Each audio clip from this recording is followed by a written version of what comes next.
to our podcast, Keeping It Real. Is winning $4 million enough money to make somebody wealthy? The check doesn't arrive with discipline attached. It doesn't include financial knowledge. It doesn't repair an unhealthy relationship with money. You can become poorer while looking a great deal richer. Half the original money is already gone, and they haven't even stopped working yet. Yeah. And saying yes once creates an expectation forever. That's where boundaries become essential. Generosity without structure can destroy both the money and the relationships. You feel guilty for having the money others don't. You feel pressure to fix everyone's life, and you become afraid of losing the money. So I guess the real question this week is not, what would you buy if you won? It's, who would you become once the money arrives? Hey, Irene, someone in my area just won roughly $4 million. Yeah, like Wow. $4 million. Wow, for most people, that sounds like the end of every financial problem they ever had. No more mortgage stress, no more waking up for a job they hate. Yeah, like no more wondering whether they will ever retire. But here's one question nobody asked about when the confetti is falling. Is winning $4 million enough money to make somebody wealthy? Or does it simply hand them $4 million right before their old habits catch up with them? I mean, that's a harsh way to open a show, Irene. Someone just had the greatest financial moment of their life, and you're already talking about losing it. Trying to take anything away from the celebration, winning that kind of money is extraordinary. Absolutely. It can change a family for generations. But it also hands you a level of responsibility that most people have never been trained for. Yeah, exactly. Winning money and managing money are two completely different skills. So I guess the real question this week is not, what would you buy if you won? It's, who would you become once the money arrives? Welcome, everybody, to the Keeping It Real podcast. I'm Irene Meyer. And I'm Philip Villanueva. Today, we're talking about the local Catch the Ace excitement, the dream of suddenly becoming a multimillionaire, and why receiving life-changing money doesn't automatically create a financially secure life. Because everybody loves imagining the fun part, the house, the vacation, the new vehicle, helping family, quitting the job. Nobody daydreams about a meeting with an accountant, reviewing an estate plan, setting boundaries, or building a third-year cash flow projection. That's probably why accountants never show up in lottery commercials. Yeah, no, they don't photograph well next to a tropical beach. No, but 5 years later, they may be worth a lot more than the beach. So let's be clear about what today is not. It is not about criticizing anyone for buying a ticket. It is not about judging the winner. It is certainly not about telling someone they aren't allowed to enjoy their money. No, this conversation is about stewardship, responsibility, discipline, what it actually takes to turn one lucky moment into lasting financial freedom. Well, before we get into what happens after someone wins, let's explain why Catch the Ace gets so much bigger than any ordinary lottery ticket. Sure. So the idea is that people buy tickets supporting a local charitable organization. Each week, one ticket gets drawn. That person wins a smaller weekly prize, and they choose a numbered envelope holding a hidden playing card, right, Philip? Yeah. If the card is the Ace of Spades, they also win the growing progressive jackpot. If it's any other card, that card gets removed, the jackpot keeps growing, and the game rolls into another week. Which means the excitement compounds, right? The jackpot gets bigger, fewer cards remain, more people buy in, and suddenly the entire community is talking about it at the same time. It stops being a lottery and becomes a weekly event. Families are picking envelope numbers together. Coworkers are making plans for money they don't have yet. And in this case, the prize grew into the millions while raising real support for community causes through the Royal Canadian Legion Branch 62. So there's something genuinely enjoyable about that. Even before anyone wins, people get to imagine a different life for a few minutes. Yeah, that dream is part of the appeal. But once someone actually wins, the dream ends, and now the responsibility begins. Let me challenge you here, Irene. $4 million is an enormous amount of money. For the average person, wouldn't that solve almost every financial problem, if not every financial problem they have? It could. That's the important word, though. Could. It could eliminate debt, create retirement security, fund education for kids and grandkids, let someone help family, support charities, travel, really stop worrying about money. But none of that happens automatically, right? No, none of it. The check doesn't arrive with discipline attached. It doesn't include financial knowledge. It doesn't repair an unhealthy relationship with money. The winner receives capital. What happens after depends on character, habits, and planning. So money doesn't necessarily change. I think money reveals people. It magnifies whatever was already there. That tracks with what I see in this office. If someone was thoughtful with a small amount of money, they'll likely handle a large amount of money response. If someone spent every dollar they earn, 4 million just lets them spend at a much bigger scale. Yeah. If someone struggled to say no to family before, imagine saying no once everyone knows you're a millionaire. Yeah, that's really uncomfortable because we all like to believe would suddenly become wiser the moment the money showed up. Yeah. Everyone imagines the best version of themselves winning, paying off mom's house, setting up education funds, investing carefully, living modestly. Nobody says, if I win, I plan to make impulsive decisions and trust the wrong people. Yeah, right. That's exactly how financial trouble usually begins. Not with one ridiculous purchase, but with a string of decisions that each, I mean, they all felt reasonable at the moment. Let's imagine the winner gets the money tomorrow, right? What happens first, Irene? Well, the mental shopping list starts immediately, right? Pay off the mortgage, maybe sensible. Buy a bigger house, buy a cottage, new vehicle, maybe two of them. Take the whole family on vacation. Help the kids, the siblings, the parents. Give to close friends. Donate to the community. Quit work. Invest in a business. Maybe even renovate the new house. And none of those choices sound irresponsible, but that's exactly what makes this dangerous. It isn't one purchase that destroys the money, it's the total. Yeah, so say someone buys a beautiful $1 million home in cash and thinks, no mortgage, so the house is free. The house is not free. Property taxes, utilities, maintenance, repairs, like landscaping, insurance, maybe a pool. Then they buy a cottage, and now they're carrying most of those costs twice. Then a boat, where we have storage, fuel, docking, winterization, insurance. You can become poorer while looking a great deal richer.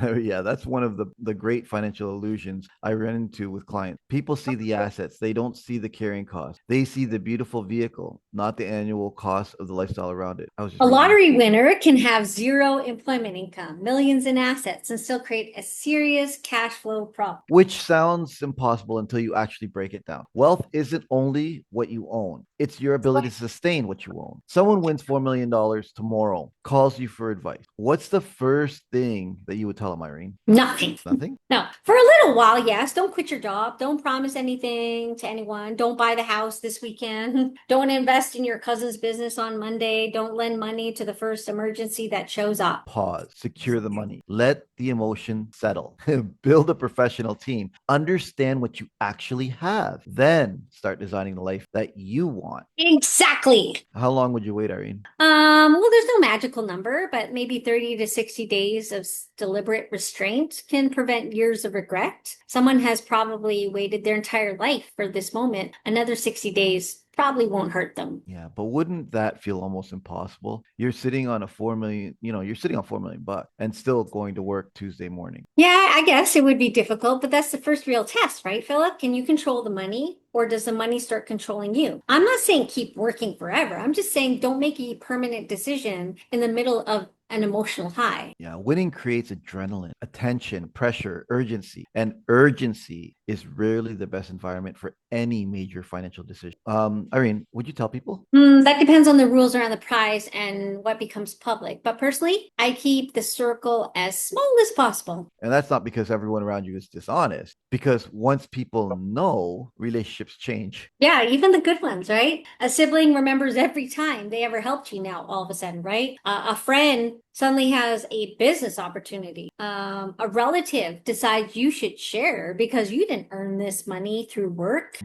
People start counting your money from their own perspective, right? Yeah. You have 4 million bucks. What's 50,000 to you? Come on now. But 10 people saying that have just, asked you for $500,000 combined. Yeah. And saying yes once creates an expectation forever. That's where boundaries become essential. Generosity without structure can destroy both the money and the relationship. Wanting to help is admirable. It really is. But helping can't mean reacting emotionally to every request that comes in. You need an actual giving strategy. How much are you willing to allocate? Who are you willing to help? Gift or loan? What happens the second time someone asks? Yeah, a winner may need to get, they need to get comfortable disappointing people.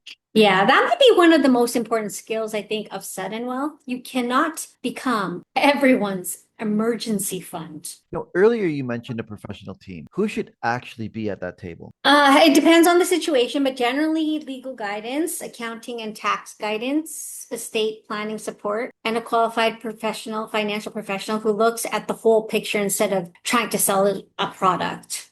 I get accounting, but why would tax guidance matter if a lottery winning sales aren't generally taxed in Canada? Because what happens after the win can absolute create tax consequences like interest, investment income, capital gains, business income, gifting certain assets, trust planning, estate decisions. The winner shouldn't assume, oh, the prize was tax free, so everything I ever do with it is tax free forever. Yeah, and the lawyer handles wills, powers of attorney, ownership structures, privacy, estate distribution, maybe family law considerations. Sudden wealth makes an old will outdated overnight. Someone who wrote a simple will when they owned a car and like a small savings account now has $1 million estate. Yeah, that serves far more careful planning than a template. Yeah, and the financial professional should be the one coordinating everyone at the table. Holistic planning means the investment strategy can't be separated from the tax strategy, the estate strategy, the lifestyle, and the family's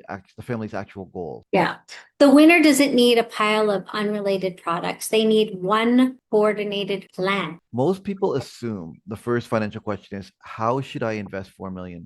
Yeah, that's not where I'd start. My first question would be, what do you want this money to actually do for your life? I mean, do you want to retire immediately, work part-time, start a business, travel, stay in the same home, support the kids, build a legacy, give to charity, provide income for life, preserve capital for the next generation? Yeah, every one of those goals needs a different strategy. So what you're saying is there's no single best investment out there. No, there's no investment you can call best without knowing the job the money is actually supposed to do. Money you'll need next year shouldn't be handled the same way as money meant for grandchildren 30 years from now. And before we choose investments, we assign responsibility. Every dollar needs a job. Yeah, that sounds a lot less exciting than picking the next hot opportunity. Good planning usually looks boring, and boring is underrated. The goal isn't about exciting statements every month. It's a protected life for decades. Philip, this sounds like the perfect moment for your 3 L's. It is self-promotion.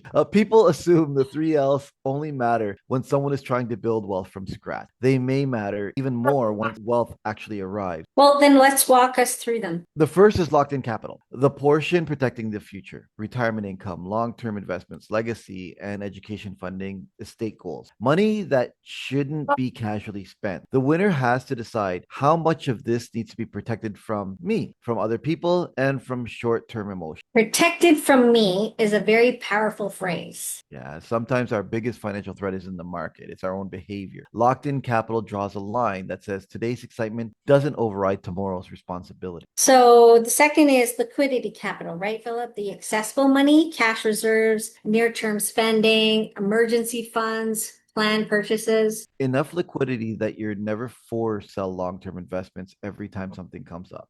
But too much easily accessible cash is its own danger. If millions are sitting in one ordinary account, every impulse suddenly feels affordable. So liquidity needs structure too. Accessible doesn't mean directionless. And then there's lifestyle capital, right? The money designed to improve life today, the vacation, the meaningful upgrade, the experience, more time with family, the causes you care about. The winner should absolutely get to enjoy some of this. You won $4 million, but must live as if nothing happened really isn't realistic, and it isn't healthy either. The lifestyle should improve. It shouldn't explode. Yeah, that's the whole balance. Enjoy the win without building a lifestyle that eventually eats the win. Now, let's make this practical. People hear 4 million and assume it can never run out. How does it actually disappear? Much faster than most people expect. Actually, say someone spends $1 million on a home and renovations, gives $500,000 to family, and spends another $1 million on vehicles, travel, furnishings, and a cottage. Half the original money is already gone, and they haven't even stopped working yet. Then they do stop working. And the new lifestyle now costs $200,000 a year before you even factor in investment performance, taxes, inflation, or a single unexpected expense. expense, the remaining capital can shrink really fast. Yeah, but the person still feels like a millionaire because the house, the cottage, I mean, they look valuable on paper. Yeah, but neither one pays the grocery bill unless you sell it or borrow against it. That's the gap between net worth and cash flow. This is exactly why people end up saying they were rich on paper. A strong plan needs both assets and sustainable cash flow. The question isn't how much money do you have, it's how much does your life cost and how much income can the capital reasonably support and how long does this plan need to last? I bet a lot of winners get approached with business ideas almost immediately. Yeah, without question. Suddenly there's a restaurant, a real estate development, a tech company, a franchise, something guaranteed to take off. Yeah, and because the winner now has capital, they may feel like they should become an investor.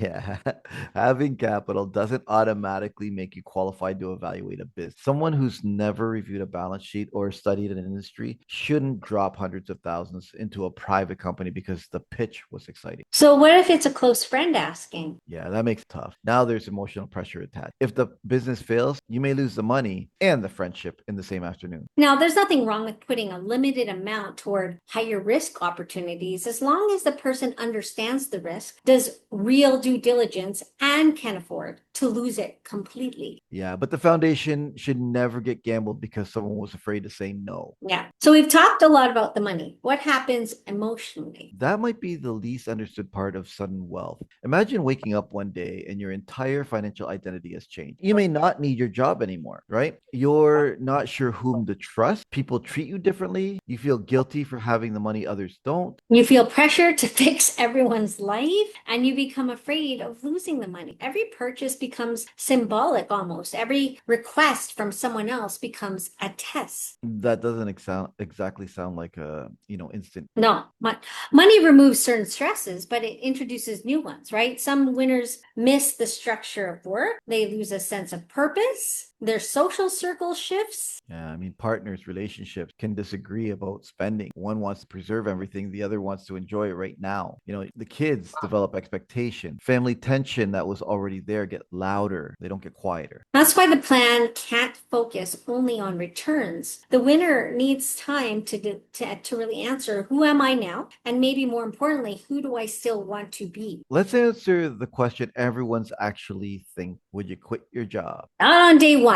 Eventually, maybe. But first, I'd ask what work is actually providing beyond the paycheck: routine, purpose, relationships, identity, a sense of contribution. Someone might decide to retire, cut back hours, change careers entirely, volunteer, or build something meaningful. That can be wonderful. But the I no longer need this paycheck is not the same sentence as I no longer need purpose. So the money should buy freedom from obligation, not freedom from meaning. Beautifully said. The highest use of wealth might be the freedom to choose meaningful work, not the freedom to escape every form of it. At what point do you actually bring the family in? Carefully. The winner and their partner need to be aligned first. An honest conversation about lifestyle, gifts, privacy, work, kids, family expectations, long-term priorities. Once they have a clear direction, they can decide what to share with everyone else. I mean, would you tell the kids the exact number of what you want? It depends on their age and their maturity and probably the family itself, but wealth without education can create entitlement fast, right? Kids need to understand the money comes with responsibility. It may open some doors, but it doesn't remove the need for character, effort, or good decision making. The worst legacy isn't losing the money, it's leaving money behind without ever teaching the next generation how to actually handle it. Yeah. So let's go back to helping family, okay? Most people say that would be their very first priority. I mean, it can be one of the most meaningful things this money ever does. Paying for education, helping a parent retire, safe housing, medical needs. Those are, they're beautiful decisions. Yeah, but there's like a real difference between helping someone and repeatedly rescuing them from the consequences of their own behavior. How do you tell the difference? Ask whether the gift creates stability or dependency. Does it solve a defined problem? Is there a plan afterward? Or is it just postponing the next emergency? If you pay off someone's credit cards and nothing changes about how they use credit, you haven't actually solved the problem. You've just reset the clock. And because the winner has money now, people may expect unlimited resets. Yeah, that's why generosity needs wisdom behind it. A loving no can protect a relationship better than an impulsive yes ever will.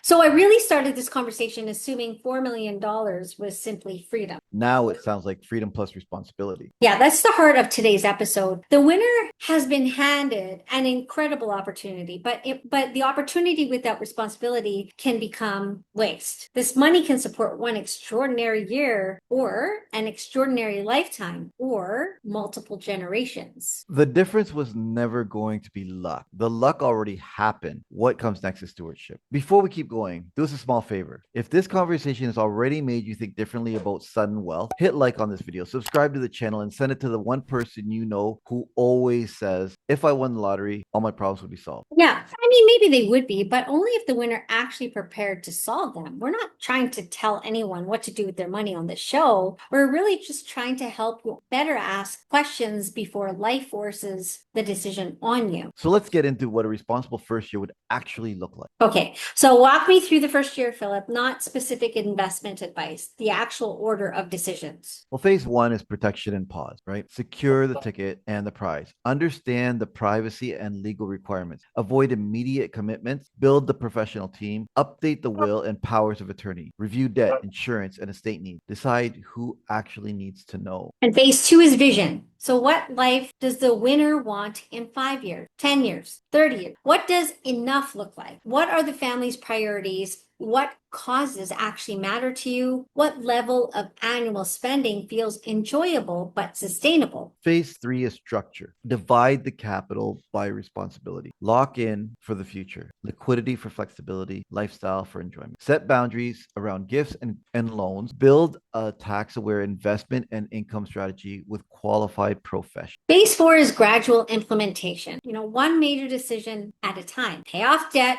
where it makes sense. Complete the planned purchases. Invest according to the strategy and don't try to redesign an entire life in 1 month. That sounds intentionally slow. Yeah, slow is valuable when the mistakes are this expensive. Okay, so here's something connected to last week's episode. Does someone with $4 million, Philip, still need insurance? Possibly, but the purpose changes. Before the win, life insurance might have replaced employment income, covered the mortgage, or protected dependent. After the win, some of that need shrink. Yeah, but new concerns show up, right?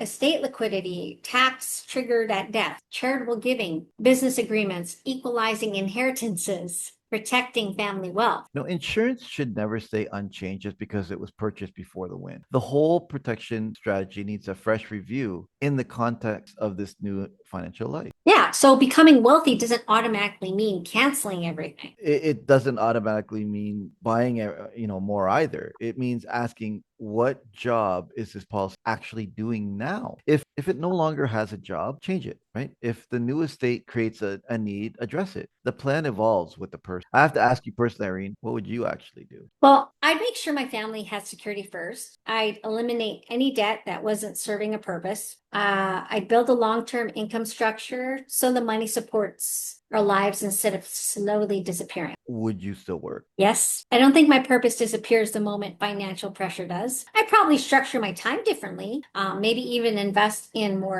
more education, serving the community, this podcast we have, helping families. I wouldn't want the biggest opportunity of my life to make my life smaller. That's an interesting way to frame it. Most people picture wealth as doing less. You're describing it as the freedom to do more of what actually matters. That's what financial freedom should create, right? Not permanent idleness, but intentional living. What about you? Honestly, the same instinct. Security first, then the freedom to be more generous and more deliberate with my time. Not less busy, just busy on purpose. Yes.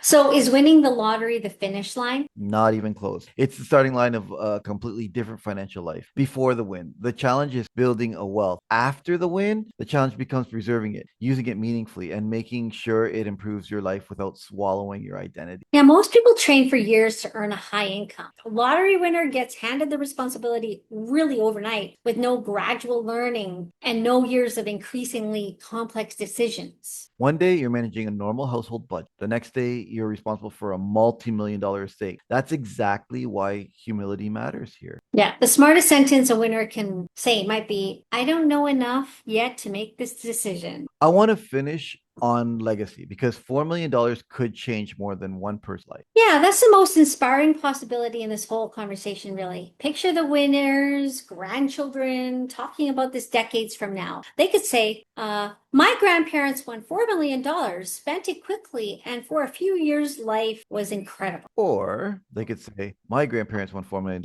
and because they planned carefully, our family gained access to education, stable housing, business opportunities, community support, and choices that change generations. Yeah, same prize, completely different legacy. And the difference was never the amount, it was responsibility. A large check creates temporary comfort, a thoughtful plan creates lasting opportunity. Ooh, financial freedom isn't measured only by how much money someone receives. It's measured by how long that money protects their freedom, how wisely it supports their life, and what remains after they're gone. There's something almost ironic here. People buy the ticket because they want one lucky moment to change everything. Yeah, but after the win, luck is no longer enough, right? Luck can put the money in your hands. Only discipline can really keep it there. Planning gives the money direction, boundaries protect it. Patience gives you time to make wise decisions. Purpose makes sure the money adds meaning instead of just adding possessions. And responsibility is what turns a prize into legacy. So this week's question is simple, but it might reveal more than you expect. If someone handed you $4 million